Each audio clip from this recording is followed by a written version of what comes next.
So yeah, thank you again for giving me the opportunity to present here. I have been told by our host, who so kindly invited me, that many of you are not specialists in biblical studies, leave alone Christian or rabbinic studies. I assume that many of you will be familiar with the Qur'an. And so I will do my very best to explain all the terms I'll be using. Okay, so yes, I just mentioned so far, thanks, and that I'll be explaining terms. And before I really start, I'd like to everyone to take a brief moment to internalize the timeline of what I'll be presenting, because I promise you some of it will seem a big mess if you're not familiar with the specific dates and epochs that I'll be using. And of course, I will try to point them out repeatedly, but it's important to just have a clear sense of when things happened and where they happened, perhaps. So the foundation of the talk today, the basis of all purity discourse in late antiquity, is the Hebrew Bible. Now, Hebrew Bible is the term I am using because it's written in Hebrew, and it's the text of the Israelites in the Holy Land, and perhaps also redacted in Babylonian Persia in the 7th century BCE, right? So that's the starting point. When the exact century is not so important, it's just think 7th century BCE, that's when it all starts, and is implemented throughout the first 7 centuries of the Common Era. And the decisive turning point is the destruction of the temple in the 1st century. And from that point onwards, of course, many of the purity issues are not possible anymore to maintain. So we've got 7 centuries of Israelite purity, then we have the destruction of the temple, and also the rise of the Jesus movement, Christianity, and also of rabbinic Judaism. And now that's the second turning point. So with the destruction of the temple, we have Christians, and we do get rabbis, and rabbis are different from the Israelite religion, right? They are, of course, using the Hebrew Bible as their foundation. But the rabbis, the Jews that are still, important for the Judaism today, they reinterpret the Torah in different ways. So, and the early rabbis, the earliest documents we have are from the early 3rd and 4th century of the Common Era. So Hebrew Bible, 7th century BCE, rise of Christianity, destruction of the temple, 1st century of the Common Era, rabbis, 2nd, 3rd century onwards. And the period I'll be referring to most is late antiquity. And that is basically the period between Jesus and Muhammad, if you wish. So between Jesus and between the New Testament and the Quran, that's late antiquity, and the rise of rabbinic Judaism falls within that period as much as the changes within Christianity, right? So those are the basic dates, the framework. And the other thing I want to point out is that I will be differentiating between not only Israelites and then Christians and Jews, but also between... Holger, excuse me, I'm sorry to interrupt you. We don't see the slides. Oh, no, I'm not using the slides yet. Okay, great. Okay. I'll start with them soon. Those are preliminary remarks, as I mentioned. I see. Okay. Just to keep that before you see any slides. Okay, thanks. So those basic concepts, I will be differentiating also between Israelites and Jews on the one side, and then Gentiles on the other side. And Gentiles, I don't think there's a good Arabic or Farsi term, I would think, for a Gentile. A Gentile is basically a non-Jew, a non-Israelite, right? It's one of the gentes, one of the people. And the distinction between law given to Jews and law given to Gentiles, to non-Jews, that will be the basis of my talk. So that's the preliminary, just to keep those times and epochs in line, as well as the differentiation. So Hebrew Bible, 7th century BCE, New Testament, destruction of the temple, 1st century CE, rise of the rabbinic movement, diversification of Christianities throughout late antiquity, the time from the New Testament to the Quran, right? So that's the very basic framework And I will be going over this again with the slides now, and I will be giving an introduction and then actually get to my talk. So let's see if I can get this again to share my slides. Hang on, share screen, and then let's try this again from the beginning. Come on. So is that all right? Can you see it now, the screen? Very good. So the books that are important for this, and if you're interested in reading more on this, are the ones, some of the ones that Anna has mentioned. The first one is called The Qur'an's Legal Culture, I think published 2018, then followed, no, that's 2013 even, yeah. And then The Qur'an's Reformation of Judaism and Christianity, 2018, and then forthcoming A Law Beyond Israel. I do have the PDFs of those of the first and the third book. So if anybody's interested, I can share the first one right away. The third one will be published next month, open online. But so I'm very happy to share that in case you're interested in reading up on these thoughts. And the talk today will be based on some of the work I did for the final book, The Law Beyond Israel.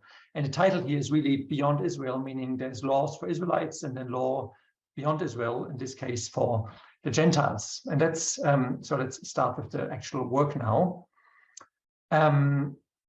So the claim is, and my attempt to contextualize what the Quran does with purity is to say, well, in order to really give that historical background, we have to start with the Hebrew Bible. And we have to trace it from the Hebrew Bible, the Torah, the Old Testament, to the New Testament, the Christian writing, the Injil, the Gospel, and then also to the Tosefta. You see that on the slide. The Tosefta is one of those rabbinic texts, 3rd century, perhaps early 4th, right? And in the Hebrew Bible and the New Testament and in the Tosefta, you do get 2 types of purity and you do get 2 types of law. And that differentiation prepares what the Quran then does with purity. We do get purity that is regulated, so purity that you can remove, and then you get prohibited purity, which is sinful, which is very hard to get rid of, right? Those 2 basic distinctions, I think, are permanent, get more complicated, but basically we have 2 types of purity, regulated versus prohibited, and we get 2 types of laws for Jews and laws for non-Jews. So this is I'll explain this in detail, but just so you can keep a track. So 2 types of law, 2 types of purity. We do get in the New Testament a focus on prohibited impurity, sinful impurity, and impurity that's caused by sin, by grave sins. And we will see that throughout this period of late antiquity, some Christians actually dismiss legal observance at all. Some appreciate it and some even expand it. And this expansion will be our conduit towards the Quranic law and also Quranic concepts of purity. Most Christians will see shared the sense of prohibited impurity being absolutely anathema. So you could not ever contract any sinful impurity by worshipping demons, by eating blood, or by having sexual intercourse during the menses. That was absolutely taboo. But Christians thought a lot about, they thought a lot about the issue of regulated impurity, the pure impurity that you are permitted and even required to acquire during marital intercourse, for example. So you see, Christianity will be very diverse when it comes to purity, and we'll see that when it comes to purity, but also when it comes to the legal observance itself. So both on a theoretical basis and on a concrete legal basis, we'll have diverging attitudes in Christianity. And then I will try to convince you, and I'd be very happy to discuss this, that the Quran and both the Quran's laws And the Quran's attitude toward purity and impurity shares much with those Christians who appreciated and even expanded the purity regulations given in the New Testament. And I will give you the examples of food, of sexual intercourse, and of marriage to try to convince you of that continuity. And of course, the Quran is very explicit about its being confirmation of what has come before, right? So I think we have to work very hard on the theory, but I think in practice we can even show that. And people have overlooked that continuity, I think, between latent Christianity in the Quran, even though the Quran is very clear in claiming such continuity. And then only finally in the last part will I come to give a bit of a theory about how the Quran uses purity in detail, right? So that's going to be the talk today. And I would say that we'll start with the Hebrew Bible, of course, as I said, and we will then work to the New Testament, to the Tosefta, to get the basic ideas of purity across. So in the Hebrew Bible, so we're jumping now back, right? Back from the Quran, all the way at the beginning, 7th century BCE, the Hebrew Bible. What's happening here? Now, according to Jonathan Clarence and many other scholars, there is a distinction in the Hebrew Bible between two types of purity, and one is called moral and one is called ritual. In his words, I prefer prohibited and regulated for a simple reason. Prohibited impurity is contracted by anyone, Jew or non-Jew, who commits a grave crime, such as murder, such as the consumption of blood, such as a sexual transgression, such as adultery, or even intercourse during the menses. And in the Hebrew Bible, it seems also that some of the food laws are pertain to that issue of prohibited impurity. You're simply not allowed to eat such animals, and if you do eat them, it is prohibited action that disqualifies you from being a member of the Israelites. And that's why I think prohibited is a better term than moral, because moral is a modern concept that I think the ancient Israelites wouldn't have much understanding for. So these grave acts, these type of purity that you contract and you can hardly ever get rid of it, perhaps through repentance, God might forgive you, but generally there's no way to get rid of prohibited impurity. That's the one type. And then in the Hebrew Bible, there's the other type, which Clarence calls ritual. I prefer regulated, which is the type of purity that I think is still, of course, still practiced also in Islam and in Judaism today, less so in Christianity, which is the type of purity that you become impure by sexual intercourse. And in the Hebrew Bible, it's very complicated. You also become ritually impure or to observe purity regulations when you touch a dead body, when you touch certain impure animals, and so on. And it's a very complex system in the Hebrew Bible. But what's important is that the Hebrew Bible's purity regulations for the Israelites are less important for the understanding of the Quran than the purity regulations that is given to another type of member of the people, namely the so-called Gerim, right? So the Bible, this itself, and this is often overlooked, it doesn't only address Israelites, doesn't only address those people who then later became the Jews, it also addresses a group that it refers to as the Gerim. The word is a cognate of Arabic jar, neighbor. A ger is simply a resident of the Holy Land. And please mark that word, ger, gerim, because it will be quite fundamental for what I'm going to be saying now. So the Hebrew Bible gives different laws to the Israelites and to the Gerim, and it is the laws given to the Gerim, to the non-Israelite people who live in the Holy Land, that forms the basis of Christian law, and it also forms the basis, we will see, of the rabbis' later law for non-Jews. And thereby there's a direct conduit between this law for non-Israelites and the Quran's law. That's the argument, and that pertains both to the laws themselves and to the purity regulations that come with it. Right? So ger, gerim, non-Israelite. The later term is the one I mentioned earlier, Gentile. And these second set of law is a much simpler law, is different from the law given to the Israelites. For the non-specialists, this is not important. Later in Judaism, the term ger shifts its meaning, and then at some point means a convert to Judaism. But that does not need to distract us at the moment, because it's the actual laws that are important.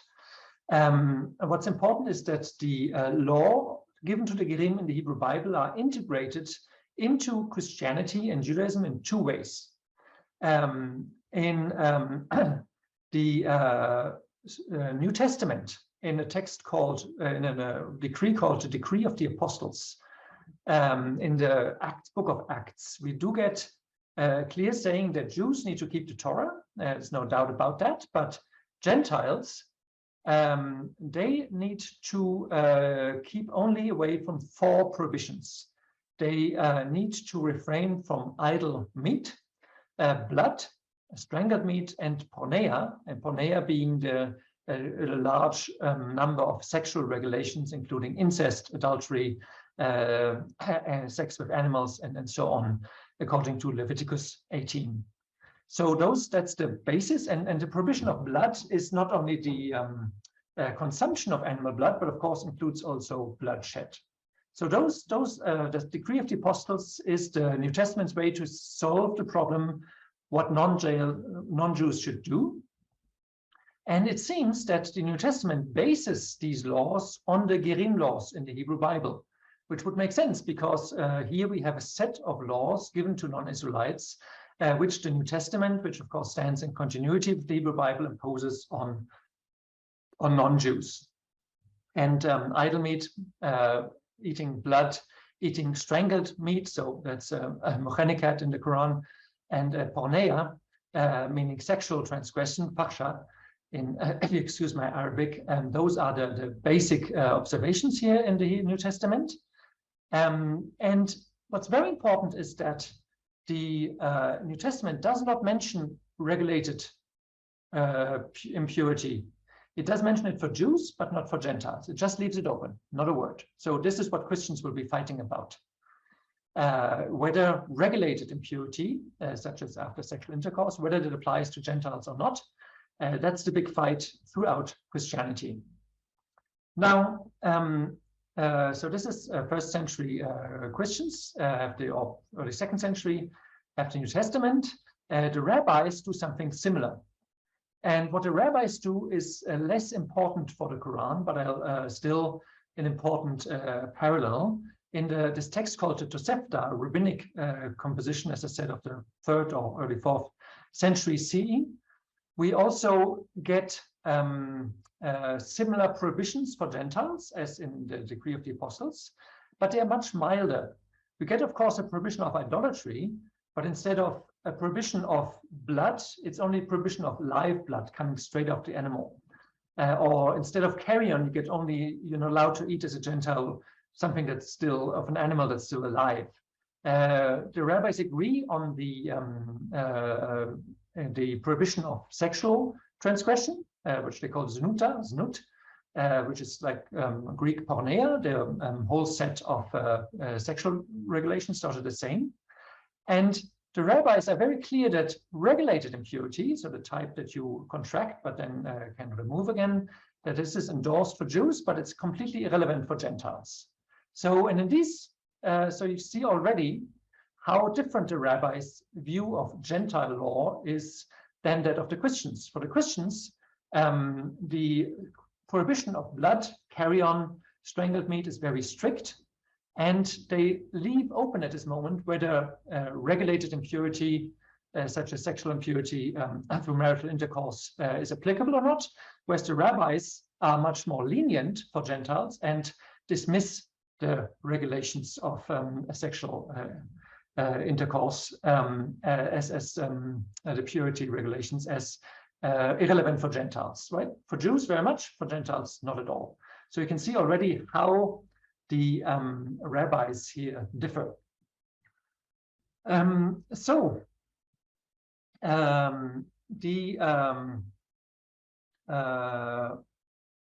Issue, the discussion throughout late antiquity, as I mentioned, hinges on the decree of the apostles, right? Everybody agrees, almost everyone agrees, that you cannot eat blood, that you cannot eat carrion, that you cannot eat idol meat, and that you have to be very strict with sexual prohibitions, the prohibited ones.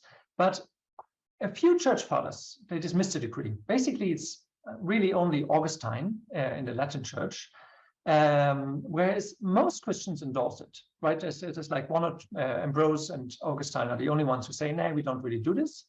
But nearly everyone endorses it. So there's Christian agreement throughout late antiquity that blood, carrion, and so on are absolutely prohibited, that you cannot have sex during the menses, and so on. So there's no doubt about this. But in addition to that, many Christians, and perhaps sometimes even the majority, they expand these the decree of the apostles by adding regulations, including sexual regulations and plausibly even the prohibition of pork. So we've got our evidence is not strong, but it's there. So that's that trajectory. And finally, when when we come to purity in the Quran, we do get let's see a continuity, as I said, with the appreciative and the expansive attitude, in as far as the Quranic food law stands, as I will claim, in close continuity with appreciative and expansive Christian understanding of biblical Gentile law, right? Blood, strangled meat, hunted meat, and a few restrictions overall are clearly in continuity with Christianity. Pork is outlawed at the same time as the pagan Meccan food laws are abrogated or dismissed, and you do get some pilgrimage restrictions. So the Quran is both unique and not reducible to what the Christians do, but it stands, as it says, in continuity. So that's quite important. And Quranic sexual laws also closely align with the appreciative and expansive Christian understanding of biblical sexual law. So sex during the menses, adultery, sex between men, and possibly between women along with menstrual purity and washing, all that the Quran adopts, of course, as you all know. But contrary to the widespread idea that Christianity dismissed the law, many Christians not only kept the decree of the apostles, but also these additional laws, right? So that's quite central. And in addition, Quranic marriage restrictions show close affinity with appreciative and expansive Christian understanding of biblical sexual law, including prohibitions, the order of prohibitions, right? So if the Quran, if you look at the list of women a man isn't allowed to marry, that's has very close affinity with the Hebrew Bible. And whereas the Hebrew Bible focuses on the marriage prohibitions for men alone, the Quran actually is more balanced and includes the perspective of women in many ways. So that's the continuity of the Quran. And then I will explain it in the end again. If we now look at the terms regarding purity in the Quran, you will see that the term zakat, of course, purifies, but it purifies very specifically from certain types of prohibited impurity. That's obvious, of course. When it comes to the term rites, of course, I think here we can add a little bit by looking at the latent context, and we'll hold that rites refers to a very specific type of satanic impurity, and that stands in line with the idea of demonic prohibited impurity we get in Christianity. And of course, when the Quran speaks about the purification of the believers, it speaks about a purification from both prohibited and regulated impurity. Both go together. That's important. All right. So that was the overlook of what I will be saying. And I will now give you a few examples trying to make this case of the continuity. So we start again, we jump back, and again, the times are important. We start again with the Hebrew Bible, right? Genesis, the first book of the Bible, gives a double prohibition of blood to Noah, Nuh in Arabic. And the double prohibition of the blood includes the permission to eat animals and the prohibition to eat its blood, right? So the blood prohibition, you must not eat blood, that's coupled here with the prohibition to shed the blood of human beings. And in the Hebrew Bible, it's quite important that Noah and the laws given to Noah are not just the laws given to the Kaum Nuh, to his people, but in the Bible, they are given to all of humanity. So this is like laws given to, parallel to laws given to Adam. This is really, everyone needs to obey this. And the Bible is very clear that this is the foundation of its law. The holiness of the life of a human being is coupled with the importance of the life also of animals. You may kill an animal and eat it, but only if you atone for this by refraining from eating its blood. That is the very basis. In Hebrew, it's besar benafsho damo, flesh with its soul, its blood, you must not eat. And of course, you must not kill a human being. So this double prohibition of blood is the basis of the universal law in the Hebrew Bible. That's for all humanity. And when we trace this through our period now, from the 7th century BC with the Hebrew Bible, through Rabbinic Judaism, Christianity, up to the Qur'an, we'll see that this basis remains the same. The law will be referred to differently, but this double prohibition of animal blood and of shedding human blood is the same for the resident, the gerim, ger toshav is another term in the Hebrew Bible.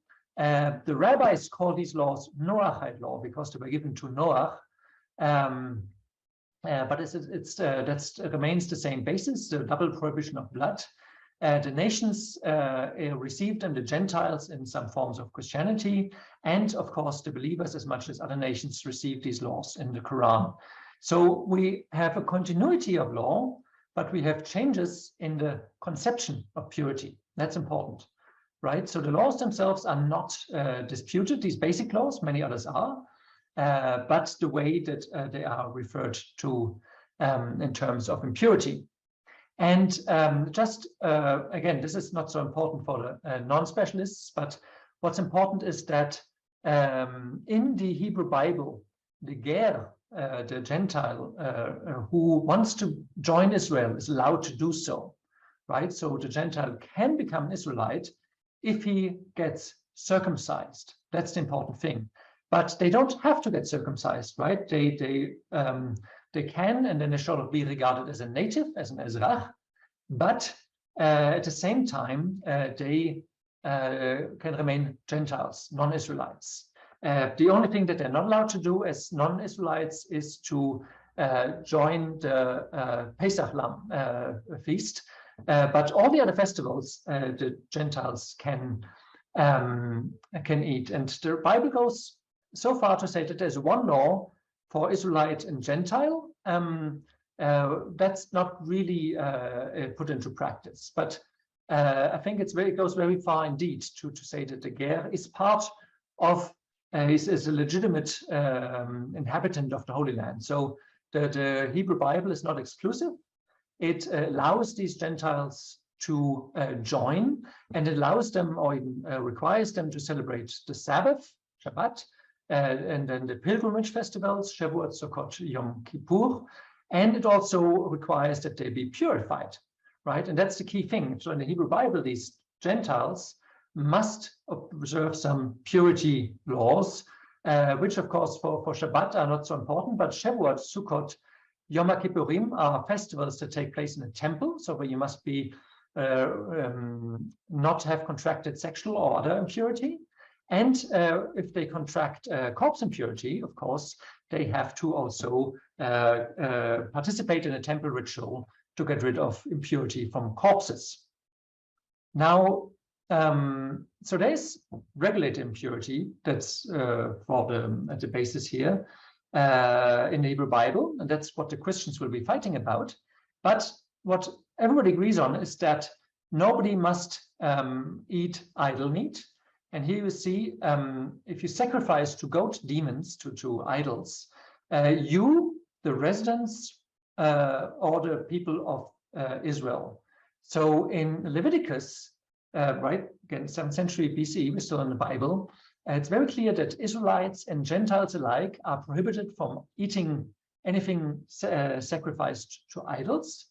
That's an additional commandment in addition to the one given to Noah, right? So we've got blood and bloodshed in the Noahide laws, and then we've got an expansion here for the Gerim living in Israel. They must not eat idol meat. And again, the prohibition of eating blood, the residents who reside among you, who eats any kind of blood, animal blood, will be cut off from among my people.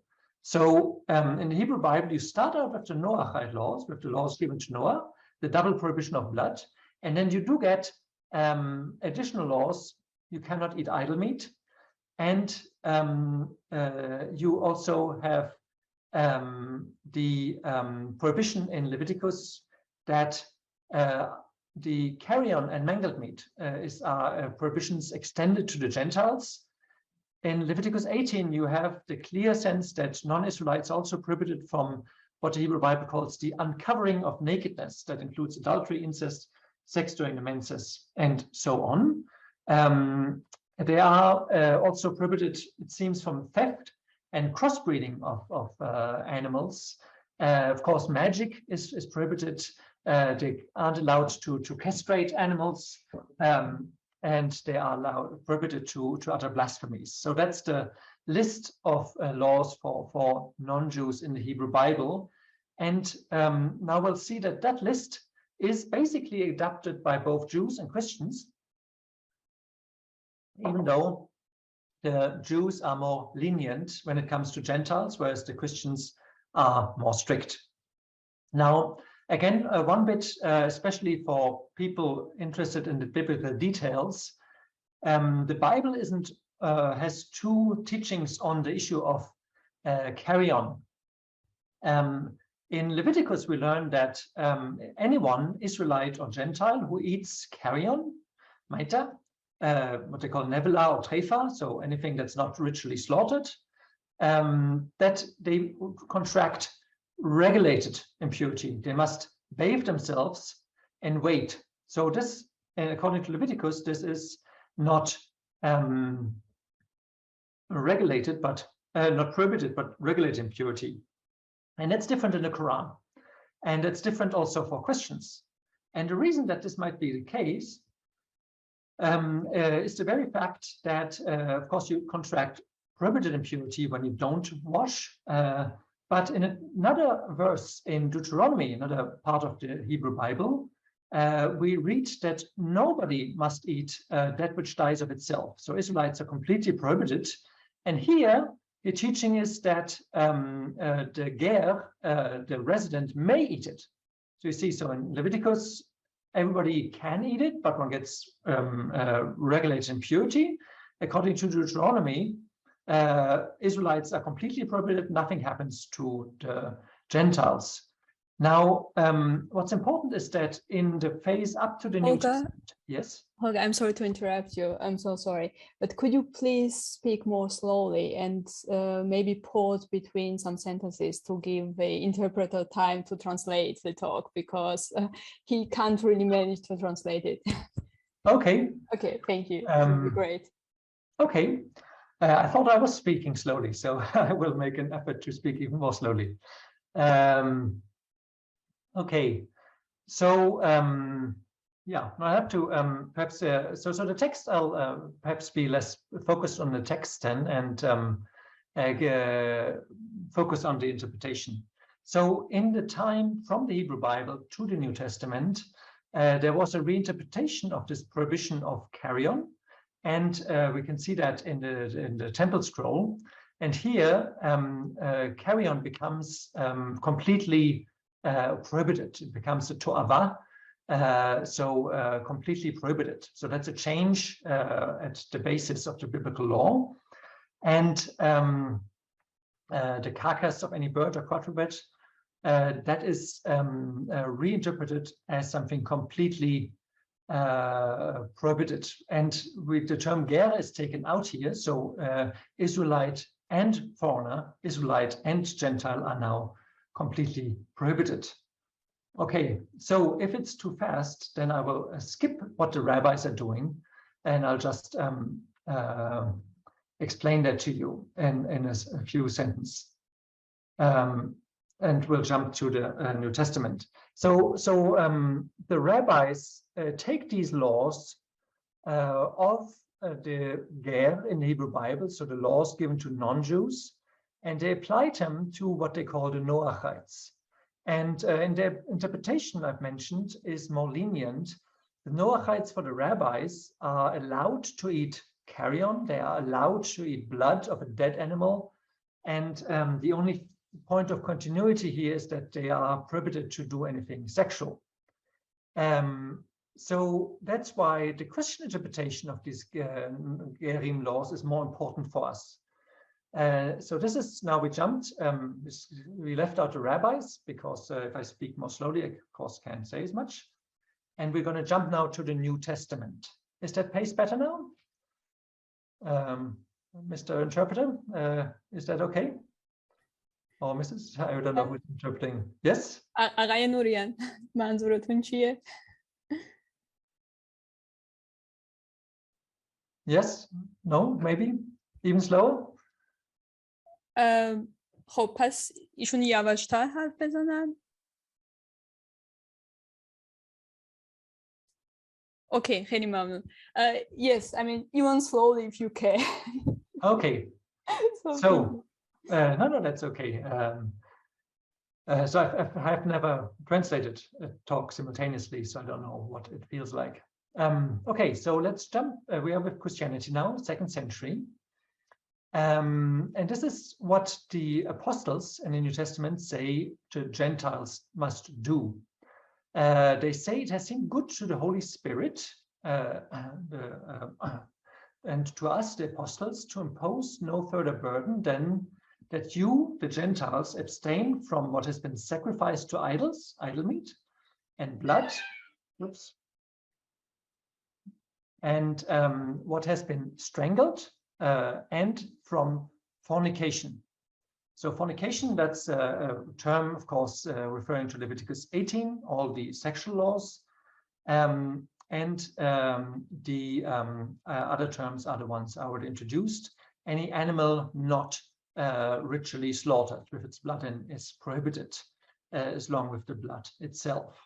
And what's very important now for purposes of impurity is that elsewhere, the New Testament calls these things pollutions, alisgematon in Greek.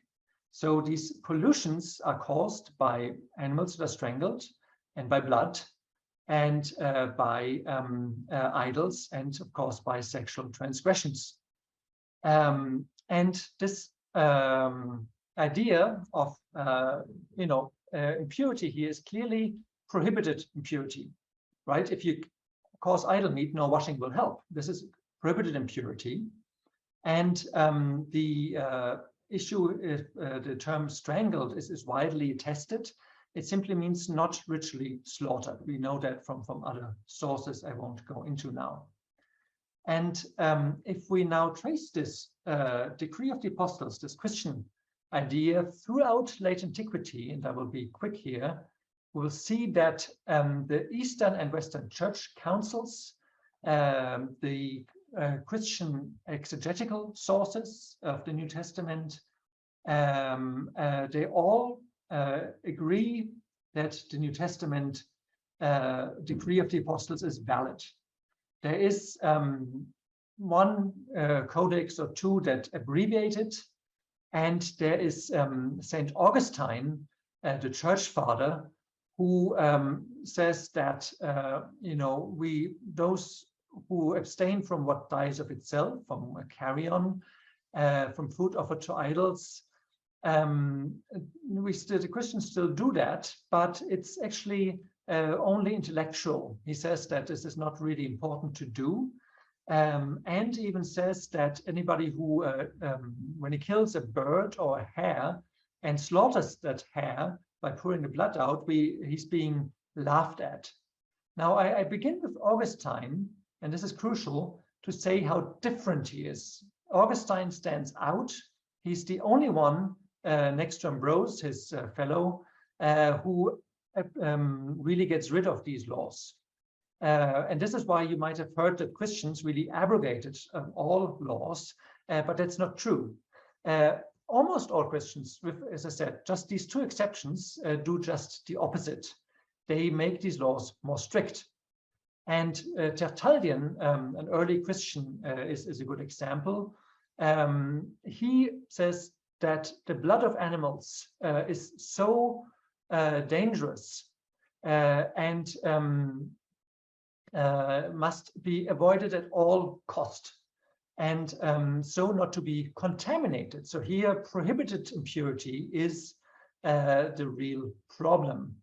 And his contemporary Origins says that things strangled, so Mochenikat, they is dangerous, and this is the key verse here. So if you remember one thing, remember this one. Perhaps if we were to eat of such strangled animals, we might have such demons, right, evil demons, feeding along with us. That's the key verse. So the Christian theory of prohibited impurity is based on demons. It's based on satanic pollution, because the demons, they want to eat impure meat, the demons want to eat blood, and the demons want to embody humans in order to have illicit sexual intercourse. And that is the reason for Christianity why these things are so strictly prohibited and why they cause impurity. And this is the beginning of the continuity here with Quranic law. Importantly, other Christians, so as I said, all Christians agree except for Augustine and Ambrose. Origen, again, is the one that says that the law respecting blood was given to the sons of Israel and to the resident alien. That's the Gerim. It is observed by us Gentiles as well, by us non-Israelites, through Jesus Christ, who believe in God. And then they say Scripture, Hebrew Bible, calls us proselytes and residents. So he says, we, the Christians, are the Gerim. We are the non-Israelites in the Hebrew Bible. And that is why we cannot eat blood. It's been given in the Hebrew Bible already. So here you see the continuity from the Hebrew Bible to the Christianity when it comes to non-Jewish law. And I will just be summarizing this. The case of the Clementine homilies gives such a summary, but it also expands it. And this is, again, prepares the Quran. The prohibitions for non-Israelites in this Christian text here are concern idol meat, the shedding of blood, the eating of blood, carrion, meta, mangled meat, strangled meat, separated meat, illicit sexual relations, of course. But then we get specifications here that you have to wash after intercourse, and that you have to wash before prayer, and that, of course, you abstain during the menses. Now, and in this text, in the Clementine homilies, pork and wine are also attractive to demons. And now you might see where this is going. Washing after intercourse and before prayer, that's, of course, a question of regulated, not prohibited impurity. And this washing after intercourse is something that the New Testament has not specified. It seems likely that in the Hebrew Bible, the Gentiles were required to do that, but the New Testament doesn't specify it, so Christians were arguing a lot about it. And most church fathers agree on prohibited impurity, but they don't agree on washing after intercourse and before prayer. But still, some Christian authorities, and Gregory the Great, the Pope, just before the time of the Quran is one good example. They said, no, you have to wash after intercourse. So those specifications, as I call them, of the decree of the apostles include prohibition also of separated meat, washing after intercourse before prayer, and then the issue that swine and wine is perhaps problematic. And those, of course, are the laws that are, I don't need to explain that here in detail, I assume most of you know this, are the laws that you also get in the Quran, often using words that are very similar to the Syriac used by the Christians. So carrion, maita, blood, pork, anything offered to something else than God, strangled, right? Hanukkah is also what the term that the rabbis and the Christians use, mangled by a beast of prey, and that what you divide with arrows. So that also has quite close affinities here with the Christian law, right? Especially in this example of the Clementine homilies, the expanded Christian law. But whereas Christians were agreed on many of those, they did not agree on washing. Only some Christians did that. And that, of course, is also something we get in the Quran. If you're Junub, right, you have to wash. So the Quran stands in continuity with mainstream Christianity when it comes to prohibited impurity. When it comes to regulated impurity, it's a harder case because most church fathers dismiss that type of impurities discourse, right? So that's the continuity, and we can just say that basically what the Christians do, the Quran also in these basic cases imposes on the believers, right? It specifies that separated meat is here understood as meat separated with arrows, and pork and wine are eventually prohibited after an originally more lenient approach. And then the Quran expands this by animals beaten, fallen, or God to death, which is also has a biblical parallel, and meat sacrificed on stone altars, which and Ansab are a well-attested word in the Arabian epigraphy. But of course, this also has affinities with biblical laws about stone altars. Washing with sand, if no water is available, that's allowed in the Quran, and we also get such a permission in the rabbinic law in this case. And for Christians who want to baptize, they're also allowed to do that with sand. So that's the continuity, and let me just take the last little bit now to say something about purity in the Quran. And you've seen that this long introduction was perhaps necessary, because now we can have a closer look at those Quranic terms for impurity. So when the mushrikun are called najaz in Surah At-Tawbah, it's clear that it's not regulated impurity that is being talked about. It is rather, I would think, prohibited impurity, because the mushrikun are guilty of idol worship, right? So we know what that term means, but we also have epigraphic attestations of this term. And we have that from southern Arabia, where najaz is also attested as pertaining to somebody whose weapon is bloodied and he enters a sanctuary. So we know that in ancient Arabia, the term had something to do with impurity, and that person then approaches some place, the temple, using again the term haram, is in the Quran, during the Hagan, during a pilgrimage. But we know that this ancient Arabian usage differs from the Quran, because the Quran uses najaz to depict exactly those pagans who used to frequent the temple in southern Arabia. So it's turning the meaning and says, no, najaz is In the Quran, not in its late post-Quranic meaning, but in the Quran, it is prohibited impurity, right? So that's very clear. It's the Quran distinguishes between the usages of purity. The most important term in the Quran, and that's the last one I will discuss and then I will conclude, is the term rijs. Which comes up a lot in the Quran, and I suggest understanding it as satanic impurity, so the worst type of prohibited impurity.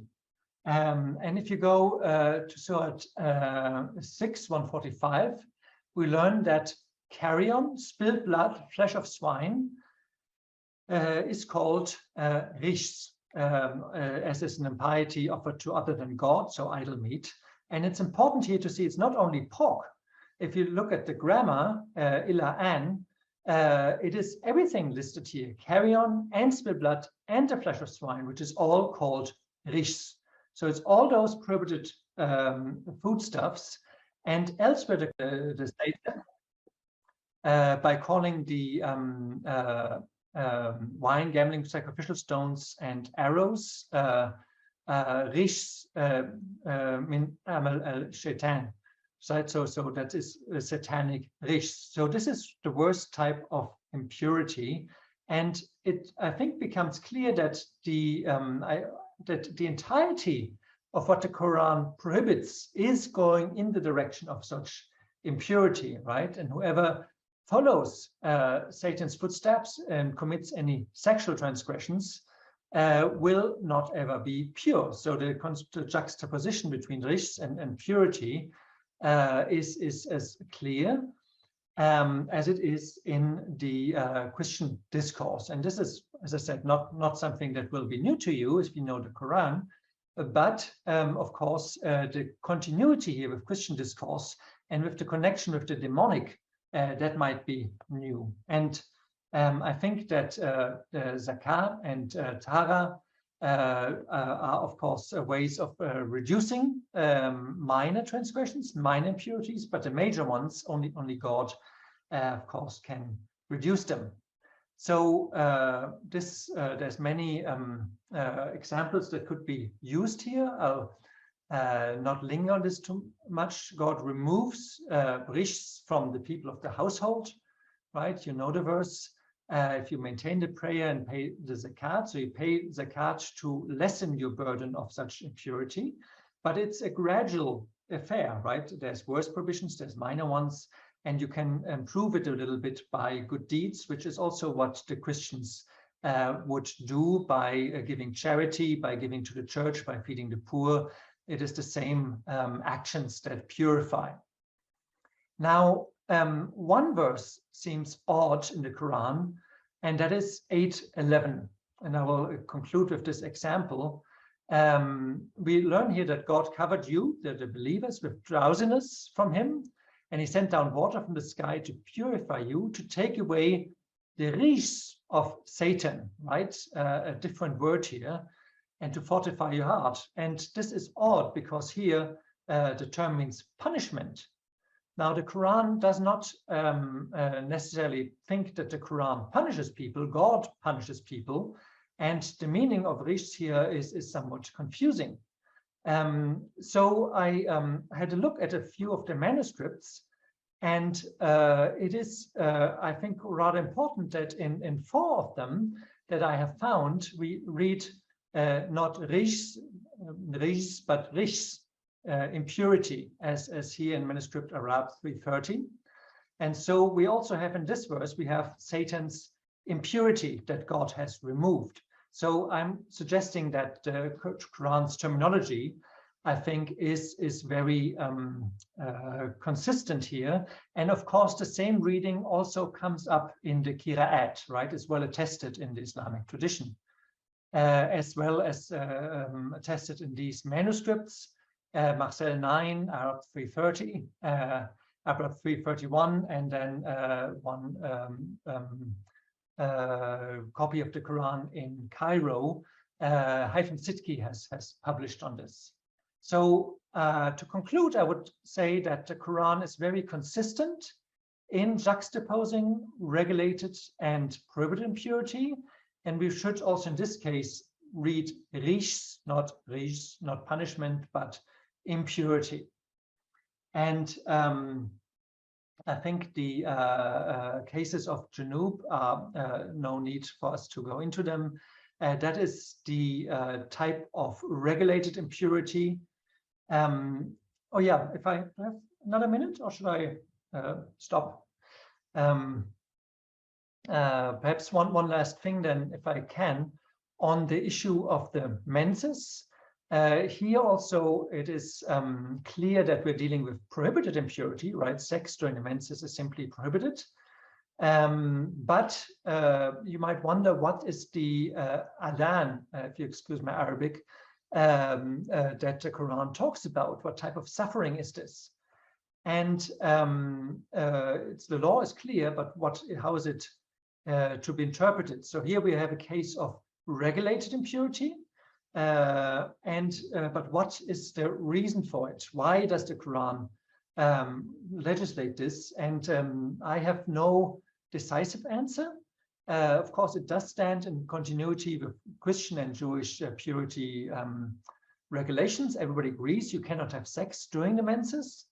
But why? What is the explanation? And I think we could get a sense that even here the Quran stands in continuity with late antique, as well as with pagan Arabian ideas. In the next verse, we learn that women are a tilth for the Muslim believers. So come to your tilth however you like. So it's an agricultural term, and that is something we also find connected to ad in the Arabic epigraphy. We have in an inscription published by Marakten the petition to protect the fine crops from the fields against any cold season or sufferings, right? The same term we find in the Quran. So in my view, this idea that the menses is like a suffering of the crops means you're not allowed to sow in this time. You're not allowed to sow semen, and you're not allowed to have intercourse, because that could hurt the children. And that in turn is a theory that is widespread throughout late antique medical history, including, of course, Jewish and Christian one. So in the Quran, yes? Holger, sorry, you have 4 minutes left. I don't need them. Okay, great. I'm concluding. So I would say najas in the Quran, right, not in later Arabic, is tantamount to riches. It's satanic, prohibited impurity. Riches is actually the same meaning as najas, also has this meaning. Junub, not generally janab, is regulated impurity caused by sexual activity or the menses, or of course by defecation. And the term zaki or zako, the root, is means, and this is important, only the absence of prohibited impurity, whereas all usages of tahara determine the absence of prohibited or regulated impurity, right? So the Quran is very circumspect in its usage of terms, and it never uses zaki, zako for the absence of regulated impurity, but it does use tahara for the very same absence of regulated impurity. So you see that the Quran's usage of terms very clearly distinguishes between those two types of impurity, which I think every Muslim, of course, must intuit. But the continuity of that discourse with Christian law and with Christian conceptions of law, I think that is something new. And if you consider that is really how closely this all builds on the Hebrew Bible, I think then you can tell a different story about the way in which Quranic law relates to Jewish and Christian law, which is what I wanted to say today. So if you consider what I've said now, look at the map. This is Mecca and Medina. This area was surrounded by Christians. We had a Christian empire in Ethiopia, in Aksum, that had a dependency in Himyar, where there was a Jewish king, not so long before the Quran. We have the Christian city of Najran, Christian and Jewish populations in Mesopotamia. Back then, Sasanian Persian Empire, today also Iran. You have, of course, most importantly, the Byzantine Empire, also Christians. So in all these places surrounding Mecca and Medina, Christians very much ruled. And of course, we also have with the Lachmids and the Hassanids, we do have Christian vassals that were following Christian rite. So I think it is not surprising to say that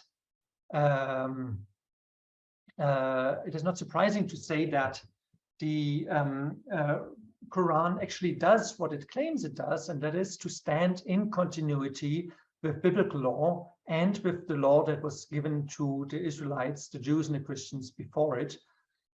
We can see that quite clearly, but then of course we can also use that as a starting point to see then how different the Quran also is, and that it is in no way dependent on Jewish and especially Christian legislation, but it does chart its own way, very often in conversation also with traditional Arabian law and also with Arabian vocabulary. And with this, I want to conclude. So thank you for listening. I hope it wasn't too much or too fast. Certainly it was too much and too fast, but I did my best to speak slowly and to make it as comprehensible as possible. So yes, thank you for listening, and I'm glad to hear your questions.